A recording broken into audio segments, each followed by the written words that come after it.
एक समय की बात है, भगवान बुद्ध एक गांव में धर्म सभा को संबोधित कर रहे थे। लोग अपनी विभिन्न परेशानियों को लेकर उनके पास जाते और उसका हल लेकर खुशी खुशी वहां से लौटते।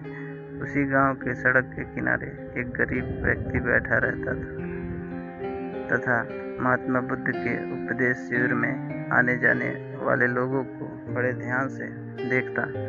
उसे बड़ा आश्चर्य होता कि लोग अंदर तो बड़े दुखी चेहरे लेकर जाते हैं, लेकिन जब वापस आते हैं तो बड़े खुश और प्रसन्न दिखाई देते हैं। उस गरीब को लगा क्यों ना वो भी अपनी समस्या को भगवान के समक्ष रखे। मन में यह विचार लिए वह भी महात्मा बुद्ध के पास पहुंचा।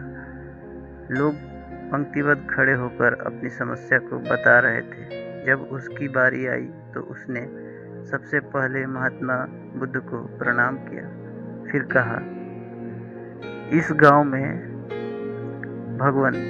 में लगभग सभी लोग खुश और समृद्ध हैं, फिर मैं ही गरीब क्यों हूँ।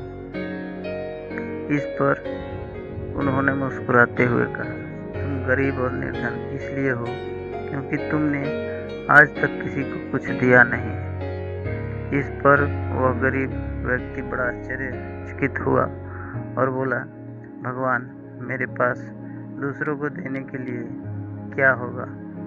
मेरा तो स्वयं का गुजारा बहुत मुश्किल से हो पाता है। लोगों से भीख मांगकर अपना पेट भरता हूँ। भगवान बुद्ध कुछ देर शांत रहे, फिर बोले, तुम बड़े अज्ञानी हो।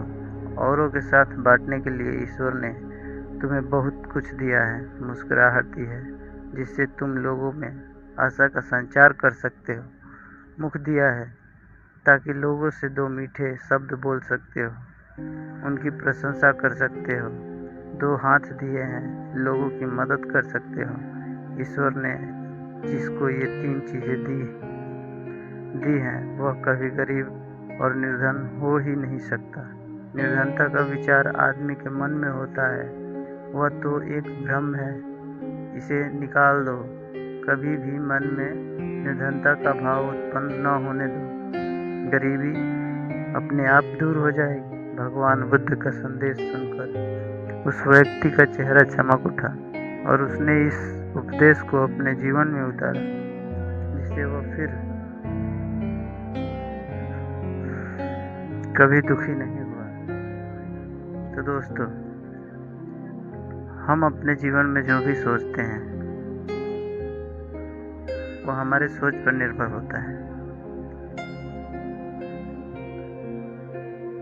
और हम इस जीवन में आगे क्या हैं और अभी क्या हैं और आगे क्या रहेंगे